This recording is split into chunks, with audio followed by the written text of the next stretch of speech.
Ok? De volta com o Educador Entrevista, na companhia aqui do cirurgião plástico, Dr. Paulo César Melucci. Gratidão pela participação conosco.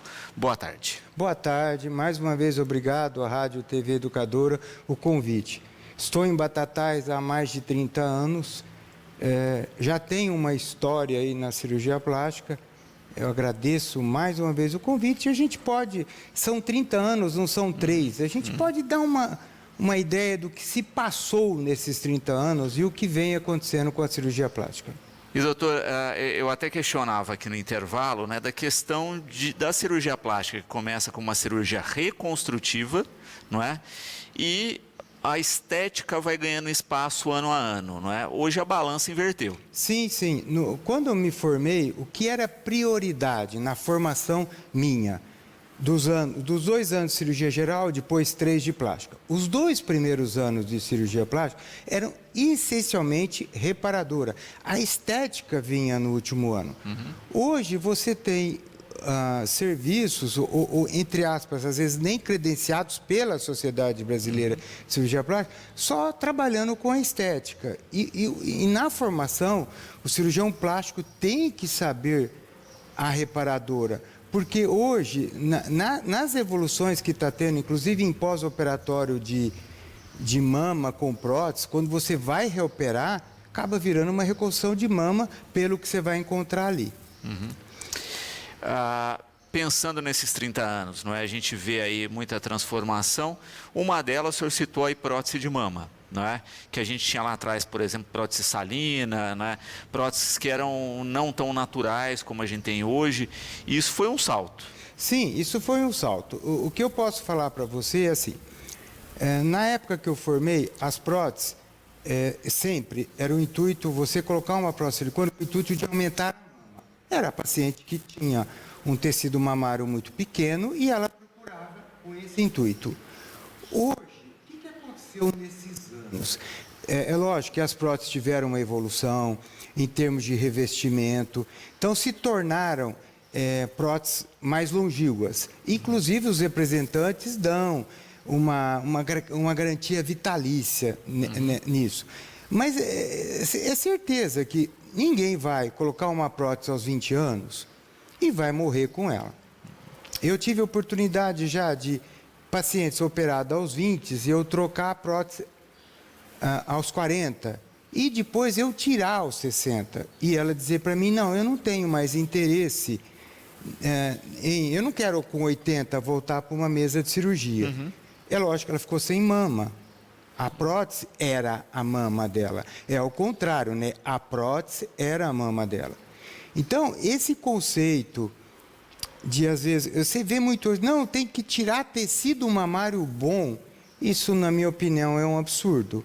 Você tirar tecido mamário bom para colocar uma prótese, geralmente você vai ter que colocar embaixo do músculo, que o músculo vai segurar melhor essa prótese, vai prendê-la para ter uma mama mais dura, que é hoje o que estão solicitando. Isso vai representar uma dificuldade numa reoperação dessa paciente. Aí que eu comentei, essa cirurgia, numa troca, vira uma reconstrução. Por quê? Provavelmente você já não tem mais tecido mamário para usar, você tem uma prótese ali que já está um tempo ali, que você vai ter que trocar. Então, essa paciente vai ter que ter a vida inteira prótese. Porque senão não haverá tecido, não haverá. Se ela preferiu trocar um tecido bom pela prótese, ela tem que estar ciente disso. Ninguém está proibindo nada. Às vezes eu ouço de alguns colegas, mas foi a paciente que pediu. Nossa, mas você avisou para ela disso, né? Eu acho que isso é um ponto importante, mas isso chama-se relação médico-paciente, é empatia, é uma discussão do seu paciente, pelo amor de Deus. Eu não gosto da palavra usuário de plano de saúde, paciente particular, não. Do seu paciente, você ter essa conversa franca. Eu acho que hoje em dia não dá mais para, vou esperar o dia. Não, eu quero viver o momento. Tá, passado é passado, presente é presente, mas há um futuro. Não é possível que com 20 anos você não está pensando no futuro dos 30, 40, 50, 60. Então isso aí eu não poderia deixar de falar. falar das consequências é fundamental, falar dessa questão de manutenção é fundamental também, não é? Porque quando se falava em cirurgia plástica há 20, 30, 40 anos atrás, também algumas técnicas que estavam surgindo, você não conseguia saber da consequência a longo prazo, né? Agora a gente já tem isso bem documentado, estudado, etc. Por isso também que você teve um aprimoramento. Sim, as coisas evoluíram. O que era há 30 anos atrás, até em termos de tipo de prótese, as coisas hoje evoluíram. O que não podemos esquecer é que a evolução tem um custo. Às vezes, é aquilo que eu acabei de comentar, no afã de estar na moda, o na moda me assusta, porque quem está sendo operada é a paciente, não é a vizinha dela. Hoje me preocupa. Lá atrás, quando eu formei, a gente notava muito as pacientes, as mulheres, né? Elas estavam fazendo para elas ou até para o marido. Hoje, assustadoramente, é para a mídia. É para o Instagram, é o perfil dela. Não sei o que aconteceu aí. Houve uma mudança, né? É uma coisa que foi natural. O pessoal começou a se expor mais. Então, aconteceu e nós temos que saber gerenciar isso. Mas volto a insistir, o mais importante é a informação. Você tem que estar sabendo o que está sendo feito. Você tem que saber que, eu volto a falar um bordão antigo que não é nem meu, Dr. Bozola falava isso nos anos 80. Você é você, cada caso é um caso, não tem outra igual a você. Por favor, não se compare. Isso aí é o que acabei falando, introduzindo. Ainda a respeito das próteses de mama, a Isabela colocando uma questão assim, que há um tempo atrás o explante, né, ou seja, retirar a prótese, entrou muito forte, né, várias pessoas fazendo isso, mas ela fica nessa dúvida, não é? Quem perdeu essa massa, essa estrutura mamária, fica complicado fazer o explante. Sim, exatamente, porque se ela colocou a prótese e retirou o tecido bom, o que ela tem de mama, eu falei, como te disse, ela não tem mama, ela tem uma prótese. Então, isso aí vai representar entre aspas, um problema para ela. Então, isso é importante. Tem que estar bem ciente disso. E o explante vem com força aí, porque, infelizmente, o silicone tem a chamada doença do silicone, que está sendo descrita, isso é de uns 20 anos para cá, em que algumas pacientes desenvolvem isso e, enquanto não retirar a prótese, não para. O que é não para? Tem dor, de repente lá na incisão vaza alguma coisa, a mama de repente fica muito vermelha. Lembre-se, a prótese é um corpo estranho e significativo. Uma prótese, estava se colocando prótese de 400. Isso é um volume muito grande. O teu organismo, é a reação antígeno-anticorpo. O teu organismo vê aquilo, ele vai querer cercar aquilo. É onde surge a cápsula, o envoltório ao redor da prótese. Quem faz isso? É o nosso organismo tentando cercar aquilo, porque ele não entende aquilo como sendo da pessoa. É uma coisa que acontece com todo mundo, hein? Então, isso aí não faz parte do procedimento. E isso, na minha opinião, tem que ser avisado para a paciente. Perfeito. E Jaqueline coloca aqui, né, do outro ponto, né, que não é o estético, mas que é o reconstrutivo, em especial que a gente saiu há pouco tempo aí do Outubro Rosa, né, também do desenvolvimento que se teve nisso, né, para as mulheres que pedem a mama para tumores e que tem um resultado reconstrutivo muito bom nesse sentido. Sim, a prótese silicone, isso é a única coisa que os americanos lá atrás, quando começou o agito de prótese, de doença do silicone e tal, eles ainda indicavam a prótese silicone para reconstrução de mama. É menos invasiva, né, a prótese do que você fazer um retalho da barriga, chamado tranflap, ou o retalho do músculo glande dorsal, que você tira das costas. Quer dizer, você desloca muito tecido. E tem as complicações, vamos falar em evolução não satisfatória da área doadora. Se você tira um volume grande de tecido do abdômen, onde você leva uma estrutura que é músculo e fascia, você tem que pôr um reforço ali. Aí você vai pôr uma tela de silicone para segurar essa barriga. Então, veja, já não é mais uma barriga normal. Ela tem um reforço ali para sustentação. Você tira das costas, você desloca um músculo que pode te dificultar, às vezes, erguer o braço. Não é para todos, mas volto a te dizer, cada caso é um caso. Mas ainda é muito hoje, é uma das indicações, somente nas mastectomias subcutâneas, onde você tira o tecido mamário doente, fica a areola, fica a pele e um pouco de gordura, a colocação da prótese. É um resultado muito bom. Isso aí a gente não pode deixar de falar. Mas lembre-se, você retirou tecido doente com câncer. É diferente de você retirar tecido sadio para trocar por uma prótese. Isso, não nego para você, me apavora. E com participação dos espectadores aqui, doutor, todo mundo discutindo, né, o caso aí ocorrido aí com a Luana Andrade, né, influenciadora, que faleceu após um conjunto de cirurgias. E aí, eu acho interessante a gente destacar também que é o que a Maria Fernanda e a Cláudia colocam, não é? Da ampliação dos riscos quando você faz esse pacote cirúrgico ao invés de um passo a passo. Isso é importantíssimo.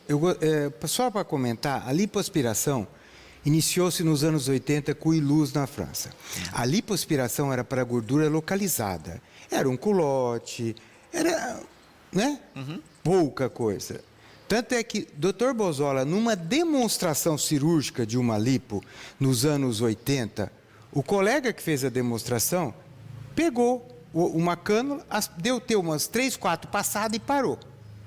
Veja a preocupação na época, que era um começo. Era um começo.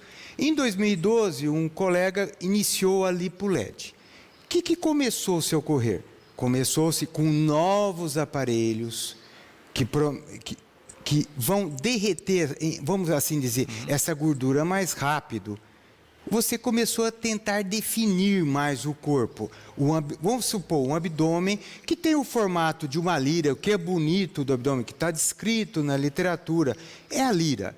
Aí, de repente, começou-se, nessa lira, a criar estradas, curvas, com o intuito de deixar um abdômen igual de um fisiculturista. É o que a gente vê. Agora, não dá tem que estar bem ciente disso, que a hora que você faz isso, você está aspirando muito mais gordura, e essa pele que sobra ali em cima vai ter que grudar em alguma coisa lá embaixo, na face ou no músculo, para você ter a definição tão sonhada.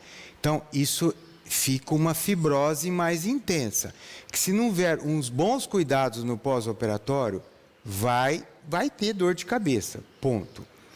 Não podemos deixar de falar também que hoje começou-se com os novos aparelhos que fazem a lipo ser mais rápida e você começa a lipoaspirar mais áreas, aí entra daquilo do excesso, do exagero, você começa a ter maiores riscos.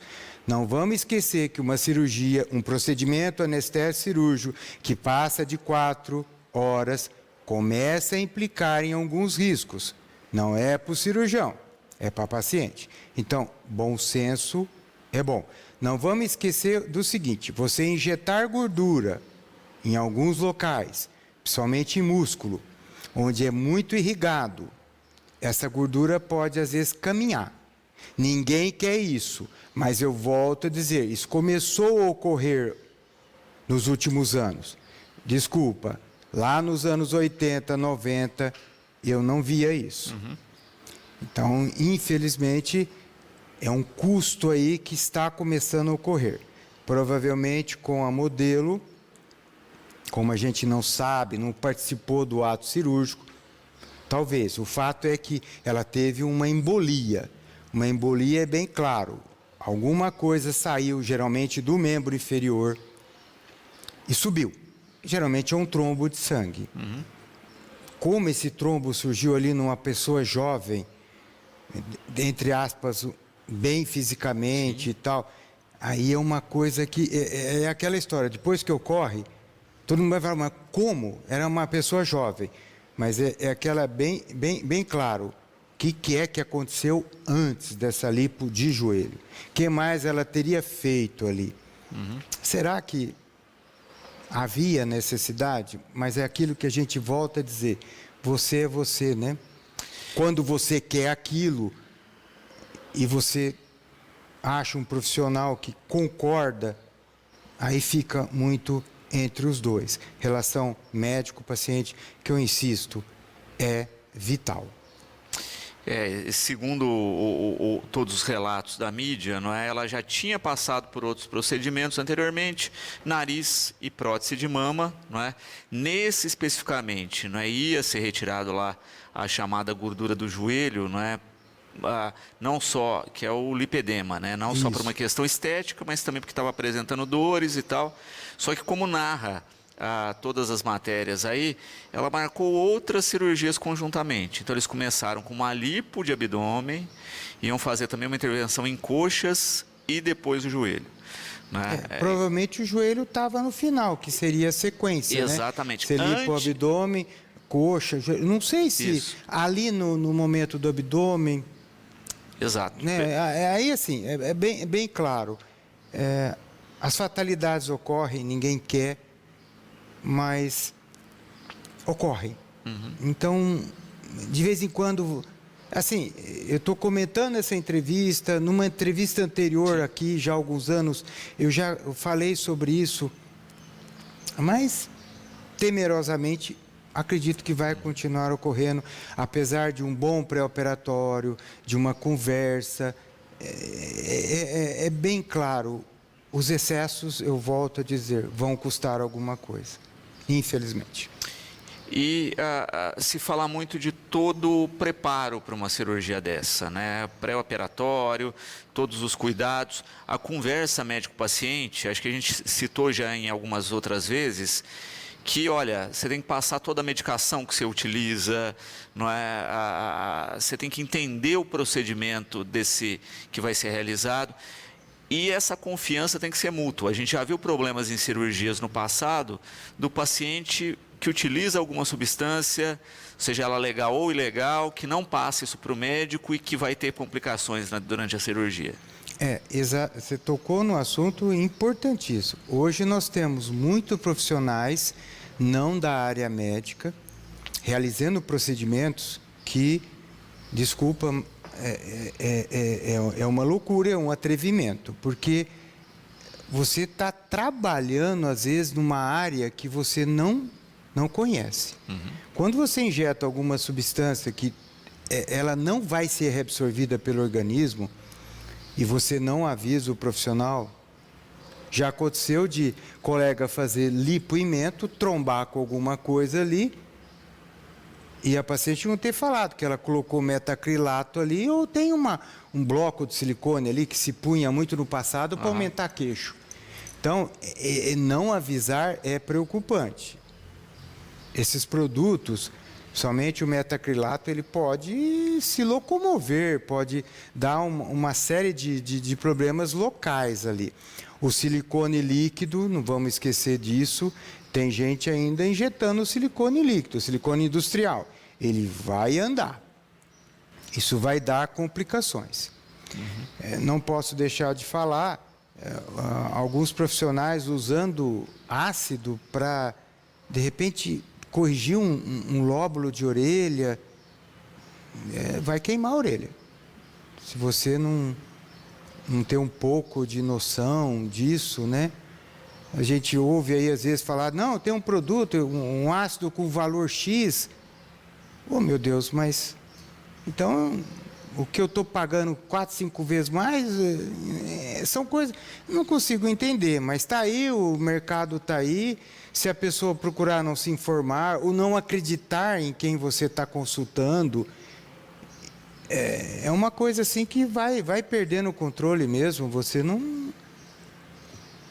Fica no ar, né? Sim, e hoje eu acho que a gente tem um fator ainda mais preocupante que é a própria rede, não é? Vou aproveitar a questão da Natália, que coloca o seguinte, o senhor citou a questão dos ácidos, não é? Hoje a pessoa compra ácidos pela internet, né, para fazer retirada de manchas, clareamento de pele, etc., que não sabe a procedência, não sabe corretamente como usar e não sabe o preventivo disso, né, os cuidados que você tem que tomar pré e pós-uso. Como se estivesse fazendo um corte de cabelo, né? É muito risco. Sim, eu digo que tem que ter coragem. A semana passada, no consultório, eu atendi uma pessoa que disse que tinha feito uma lipo no mento. Eu olhei, não vi corte nenhum. Falei, mas o que você fez? Não, injetou umas coisas aqui e ela estava com uma paralisia facial. Provavelmente o produto foi injetado no nervo.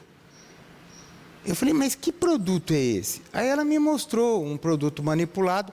Um dos componentes não poderia ter sido usado para isso. Me assustou. Realmente, e não era profissional médico. Então, isto é assustador. Eu acredito que nós vamos ter muitas complicações no futuro, porque você fazer uma pálpebra, por exemplo, sem conhecimento de anatomia, do que você vai ter ali, ou das possíveis complicações que você pode ter. Se tiver, todo mundo tem esse risco. Mas o mais importante, tem que saber tratar. E justamente isso, não é? Quando a gente fala, é um quadro cirúrgico, seja ela qualquer intervenção que for, né? Tem uma conversa séria com o profissional, não é, que vai te passar, o bom profissional vai te passar as consequências disso, manutenção e etc. Você tem um pós disso com muito cuidado e também a questão prática de qualquer intervenção tem o seu grau de risco. Sim. Vale citar, recentemente tá crescendo, ainda bem que a sociedade brasileira já se posicionou contra fratura de costela para você ter uma melhor definição de cintura. É um absurdo. Faz falta essas costelas.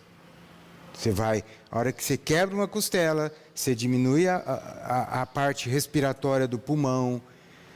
Pode meio mundo falar que não, mas está contra a fisiologia pulmonar.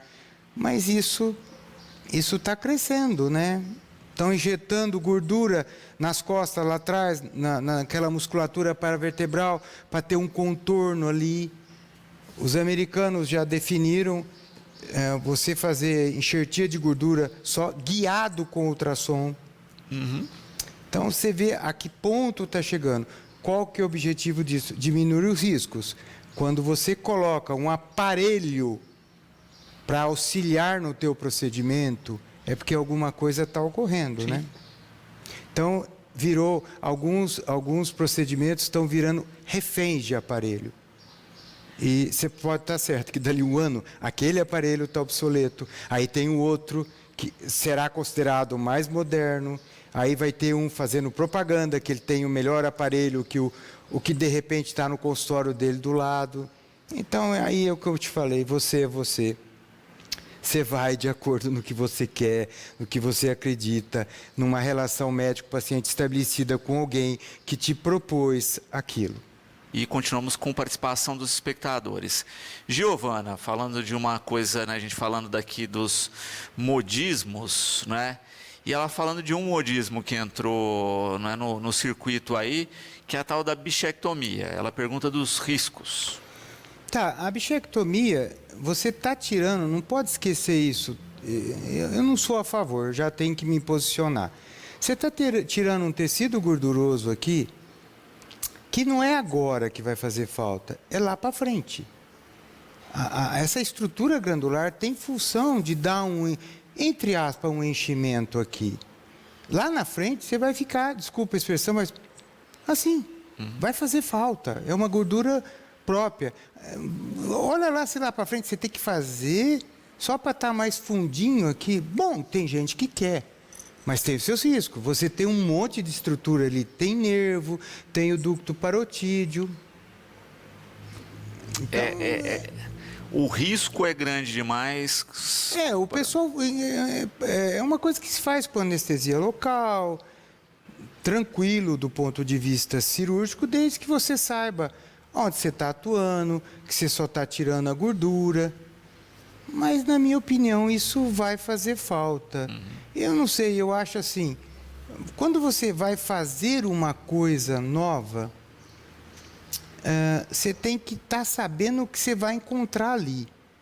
Eu vejo muitos colegas, quando Torbozola, quando descreveu o músculo bucinador para palato, para corrigir, entre aspas, as fendas palatinas, ele foi em cadáver. Ele foi dissecar, entender bem se aquilo ia, né? Isso está descrito, tá? É coisa dos anos 90. O pessoal de Bauru faz muito essa técnica dele. O centrinho. O centrinho. Então, assim, eu acho que quando você se habilita a algo novo, poxa, mas é preciso voltar, então, lá na faculdade, né? E se você não tem essa faculdade te permitindo isso, você rever isso, é uma aventura, né? No caso, né, a Elaine também coloca aqui a respeito da bichectomia, de colegas que tiveram paralisia facial, né, porque justamente tocou aí em um nervo que não poderia. É um risco. É um risco, né? Se tem um lugar que é irrigado, é fácil. E muito. E tem muito nervo também. Então, se você pegar um deles, é bem claro. Ou você vai reparar de imediato, ou você tem que fazer uma cirurgia monstro, onde você vai ter que pegar nervo da perna para colocar lá, fazer um enxerto de nervo. Não vamos deixar de lembrar que o nervo, quando você faz um enxerto de nervo, ele cresce 1 milímetro por dia. Então, dependendo da extensão da área, vai demorar muito tempo para isso voltar a funcionar. Quando voltar, aquele músculo já está atrófico. Então, haja fisioterapia, haja eletroestimulação e assim vamos. É que nem cirurgia de rosto. Um rosto, vamos fazer um arrítido. Hoje, o pessoal está invadindo as camadas profundas, chamado sistema músculo-aponeural superficial, e ali embaixo você tem um monte de estrutura. Numa aula, uma vez, do Dr. Rui, do Rio de Janeiro, infelizmente já falecido, ele mostrou em cadáver a técnica que ele ia desenvolver, ia fazer. Então, aquilo que eu voltei a falar, ele foi se aprofundar para saber no território que ele ia estar mexendo. E mesmo assim, ele comentou, de vez em quando eu tenho umas paralisia facial que eu tenho que corrigir, mas ele era um puta de um microcirurgião. Lembre-se, então, ele estava pronto para tratar a possível complicação dele. Quando você não consegue tratar a sua complicação, aí começa aquela confusão, né? Que hoje nós estamos vendo aí, porque houve uma invasão muito grande, né? É engraçado, ter uma aula segunda que eu vou assistir, eu fiquei até curioso, um cirurgião plástico falando em cirurgia do ronco. Me arrepiou. Eu acho que isso é do otorrino. Então você vê, é umas coisas assim, mas eu acho que estou diante, pelo que eu vi da descrição lá, ele é otorrino também. Então ele fez otorrino, a residência lá, foi fazer cirurgia plástica e hoje ele está... faço questão de assistir, mas eu vi que ele é otorrino também, ele tem as duas especialidades. Então eu não posso criticar muito, porque ele tem a especialidade de otorrino. E eu lembro de um colega que hoje é exponente na cirurgia crânio-maxilofacial, ele era dentista, ele foi fazer cirurgia plástica, quer dizer, ele fez mais 3 anos, aí ele resolveu fazer crânio-maxilofacial. Foram mais 3 anos. Então foram 6. Ele fez medicina, 6, mais 3, mais 3. 12 anos aí. 12 anos, aí ele entrou no mercado como crânio-maxilar. Você tem que respeitar um cara desse, né? Ele passou por todos os entraves que poderia ter. Ele foi atrás de atingir a chamada excelência, que é isso que Acho que todo mundo tem que objetivar aí, quando você começa a querer mexer numa área que, teoricamente, não seria muito a sua praia no momento. Jorge também coloca uma questão, não é? Se o doutor tem visto aí cada vez mais a especialização dentro da área, não é? Olha, médico que é especialista em pálpebra, médico que é especialista, ou não, ainda você tem um perfil um pouquinho mais amplo da cirurgia plástica. A minha formação foi mais generalista. É lógico que em Batatais, com os anos, eu comecei a fazer, eu tinha uma procura e eu fiquei mais dentro dessa procura. Mas não abandonei a reparadora. Eu vou, desde 92, frequento a Beneficência Portuguesa em Ribeirão, onde, através de uma colega que é cirurgiã oncológica, né, e onde ela brincou comigo, né, eu sei tirar tumor, não sei reconstruir. Isso em 92. Eu falei para ela, eu reconstruo para você. Então, eu continuei fazendo reconstrução, e entre elas mama e outras, principalmente tumores, né? E essa associação com a colega, eu sempre falo isso, é uma coisa fantástica, porque de vez em quando eu posso tirar um tumor e eu não tirei 100%. Você tendo o colega lá, a indicação da radioterapia, da quimioterapia, está aí, é a continuação do tratamento. Porque não vem falar para mim que ninguém nunca tirou uma lesão e tirou 100%. Você não vai tirar uma lesão e deixar a pessoa, de repente, como já aconteceu isso, cortar uma carótida, aí o cara morre, porque o tumor estava grudado ali, como uma vez eu entrei com um colega, aí eu virei para ele, o que é isso? Eu jogo o retalho em cima? Ele falou, joga, não pode ficar exposto à artéria. Depois eu faço radioterapia. Então, são sequências de tratamento. A chamada relação médico-médico, as especialidades trabalhando em conjunto, isso é importante. É lógico, eu não vou negar para você, na lipo, vou continuar fazendo lipo. Mas não vou esburacar ninguém, não. Não vou fazer depressões que fogem da naturalidade. Não vou injetar gordura em músculo para correr um risco de um evento não esperado, que está descrito na literatura. Então, para quê? Eu fiz, são mais de 30 anos de cirurgia plástica, fiz 60 anos. A maturidade te traz algumas coisas. O chamado freio. Não vai ter dinheiro que vai fazer eu fazer aquilo. Isso eu discuto com as pacientes.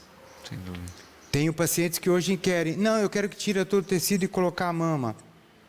Então, nós vamos ter que conversar muito sério isso. Porque, já sabe, se tiver uma complicação, precisar tirar essa prótese, são de 6 meses a 1 ano sem um peito, até você conseguir colocar de novo, porque deu uma infecção. E se rejeitou? Talvez vai colocar de novo, vai rejeitar de novo. Então, isso tem que estar sempre muito discutido. Lembre-se, quem opera é você, não é a sua vizinha, não é a comadre. Isso, mesmo que operou com o outro colega, não, mas o outro fez assim, ficou melhor, que não sei o quê. Você é você, cada caso é um caso, não tem outro igual a você. Ai, pelo amor de Deus, não se compara. Ponto é igual, todo mundo faz. Você pode usar cola, você pode usar tudo. Se tiver que hipertrofiar essa cicatriz, vai. Se tiver que virar um queloide, vai. Porque o processo cicatricial é teu. É teu, é genético. Tenho mamas que eu operei, que a paciente está com cicatriz, está um queloide ali. A paciente está... mas eu tirei, mostrei, olha, é um queloide, vamos fazer beta-terapia, vamos fazer radioterapia. Ela não quis. Está convivendo com isso. Mas ela está convivendo com isso.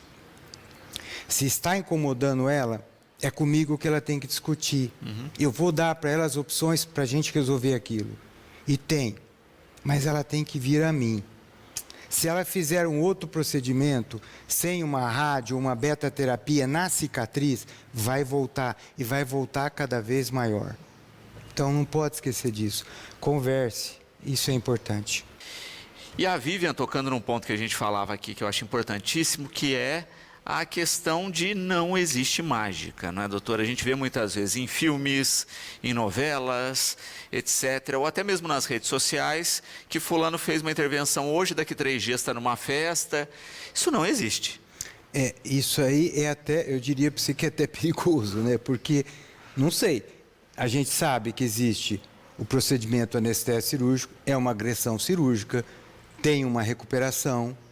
Alguns colegas defendendo que pode começar a fisioterapia, pode erguer o braço, pode isso, pode aquilo, de imediato. Não está dentro do fisiológico, do esperado de uma recuperação, como te disse, do teu próprio organismo. Não é nem do procedimento, é do teu organismo, né? Então, isso também assusta um pouco, né? Eu não sei, eu acho que o pessoal ficou muito imediatista. Quer resolver tudo num dia. Eu não sei, programa, vai. Ah, mas não tem dinheiro para 4, 5, 6 cirurgias. Poxa, mas então prioriza uma que está mais te preocupando, que mais te incomoda. Faça isso.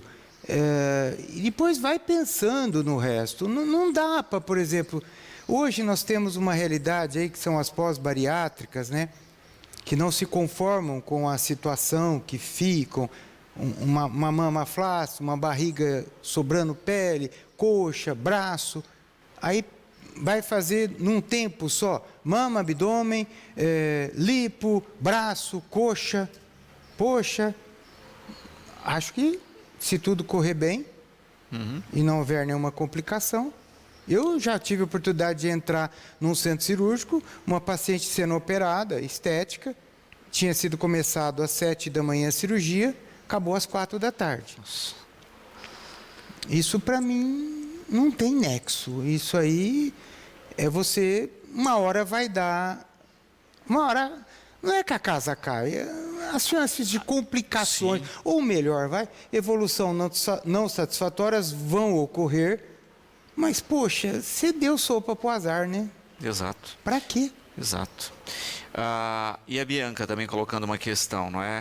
A pessoa passa por uma bateria de exames antes de uma cirurgia, não é? Ainda mais uma mais agressiva nesse porte, não é? Que vai desde a questão, né, de avaliação cardíaca, coagulação, etc.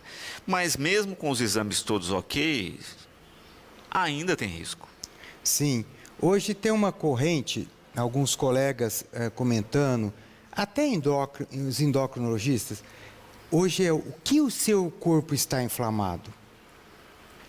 E até alguns exames que tem colegas que... Gente, tem colega pedindo 30 exames no pré-operatório, onde ele procura alguma coisa que ele vai mudar o procedimento cirúrgico, ele vai contraindicar.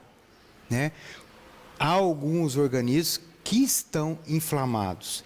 Isso é de cada um. Não podemos esquecer que com o Covid bagunçou o coreto, porque o Covid está provocando algumas alterações, dando complicações em pós-operatório. E outro dia eu vi um colega perguntando, vocês operam uma paciente que teve Covid depois de quanto tempo? Não, depois de 1 mês pode. Eu não operaria nem com 1 ano. Você teve uma ebulição. Esse vírus ele é violento. Então, e com uma tendência trombolítica grande. Sim, pronto, você tocou no assunto. Então, é uma preocupação. Não, assim, você chegar lá e sair com 60 pedidos de exame, também não precisamos chegar a isso. Mas algumas coisas a gente tem que perguntar. Uma paciente, uma pós-bariátrica, é um organismo inflamado. Gente, lipo não é para obeso. Não vamos esquecer disso. Não estou chamando ninguém de obeso. Sim. Mas lipo é por uma definição. Lá atrás foi descrito isso por Luz. Lipo, eu ainda acredito que seja para gordura localizada. Não é para mudar um corpo a tal ponto que os riscos podem começar a ocorrer. E não adianta falar que viu uma foto bonita, de um corpo hiperdefinido, com, eu já vi, com um fundo escuro, a luz meio diminuída. Ei, Foto é mostrando, né? É assim. Pós-operatório imediato? Não, operou com um mês. Pô, o professor Valdemar falava, cirurgia depois de 5 anos. Ei, as coisas vão acomodar com o tempo. Cada caso é um caso. Tem paciente que você vai operar, a mama vai ficar em pé 10, 20, 30 anos, como eu tenho algumas pacientes. E tem outras que, para desespero meu, com 6 meses, 1 ano, amoleceu. Agora, se a técnica que eu usei é a mesma, será que não tem também o componente próprio da pessoa? Poxa, ninguém pode imaginar que alguém está entrando em cirurgia. Não, essa aqui eu vou operar desse jeito e essa do outro por causa de A, B, C ou D. Ah, não, isso não existe. Não pode. Eu não posso acreditar que... Então, se pensam isso ainda, né? E aí a gente vê a dimensão justamente dessa cumplicidade médico-paciente, não é? De falar totalmente, né, das causas, possibilidades de como fazer, mas também desse paciente, como a gente já falou anteriormente, colocar a sua descrição de atividades correta, medicamentos que toma, drogas que utiliza e seguir à risca o pós. Não é? A gente vê muitas complicações de pós porque a pessoa não seguiu o que foi determinado para a pós-cirurgia. É aquilo que nós acabamos de falar. Hoje está na moda. Não, pode tudo antes, pode tudo no pós-operatório. Poxa, eu queria ver se pode tudo a longo prazo, sinceramente. Porque eu não faço isso, não é o meu perfil. Como eu te disse, não sei se a maturidade me deixou com o freio mais curto, né? De não exagerar e também acho que eu não vou vender isso para quê, né? Não posso esquecer que eu até brinco, né? Eu tenho menos para frente do que já teve para trás. Então eu quero ver ainda algumas coisas e não deixar nada lá para frente. Eu não podia deixar de comentar aqui com você uma coisa que está ocorrendo muito hoje: enxerto de gordura em mama. Não se esqueçam de uma coisa: mama é sagrada.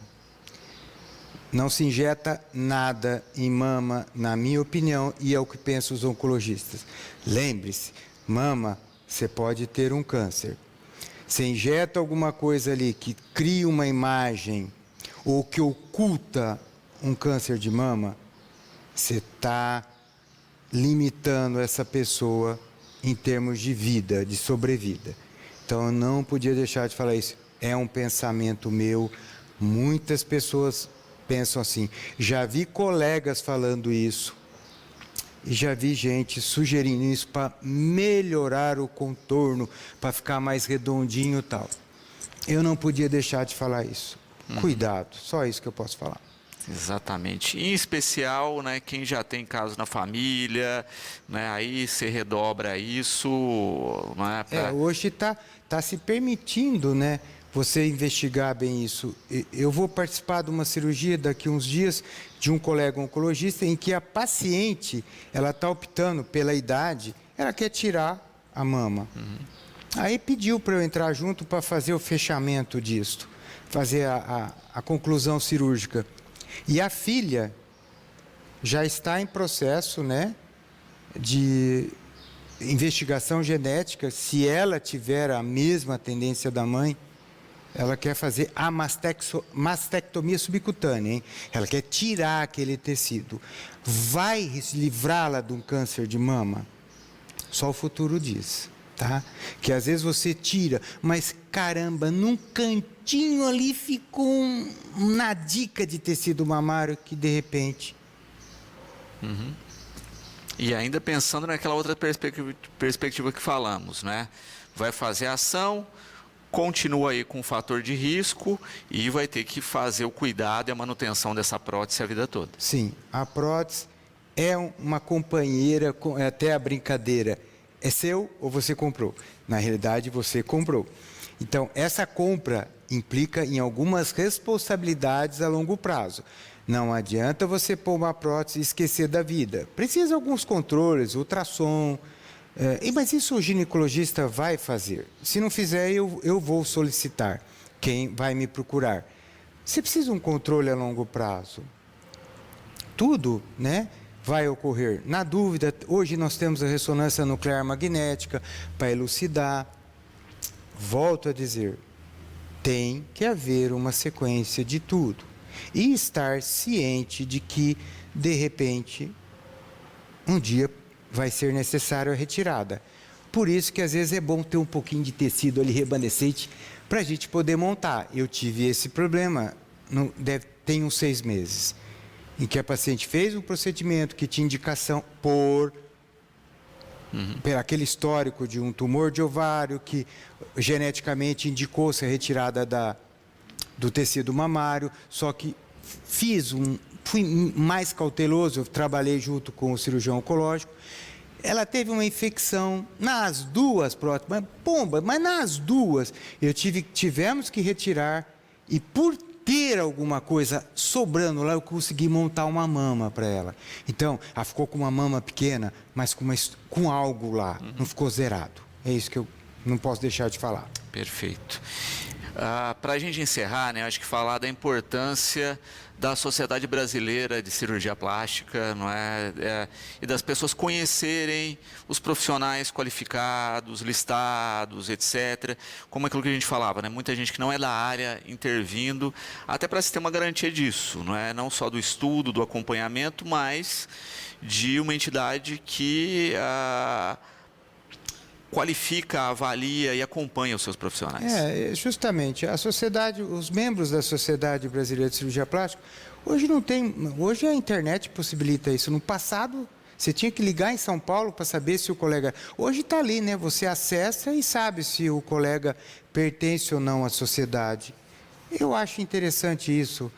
Teoricamente, né? E a gente acredita fielmente nisso. Colega que faz parte da Sociedade Brasileira de Cirurgia Plástica se habilitou, teve uma formação, passou por um crivo. A residência existe para isso, né? Não se concebe você terminar a tua formação de 6 anos e de repente virar cirurgião plástico ou esteta do dia para a noite. Isso aí me preocupa.